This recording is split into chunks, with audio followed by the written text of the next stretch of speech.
Hi everyone, it's Romina. Welcome back to my channel. For today's video, I'm going to show you how to create this beautiful and elegant manicure without any tools. First, I'm going to apply my base coat. This is Here to Stay by Essie to protect my natural nails and make the polish last longer. Now for the base color, I'm gonna use Billie by Nails Inc. This is my first time using this brand.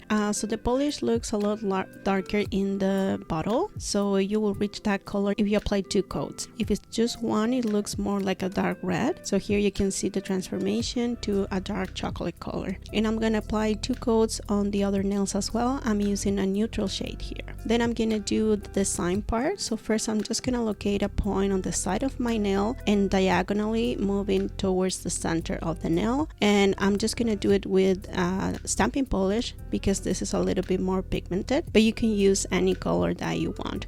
Just make sure that you don't leave the brush until you finish with that part, and then just wait until it's completely dry to do the other side with a different color. So it's that simple. You can do a second coat if you want to even things out, and then apply your glossy top coat or matte top coat, and this is the final result. I really loved it. It's pretty simple. So let me know in the comments which colors would you like to combine. Thank you so much for watching, and I'll see you in the next one. Bye.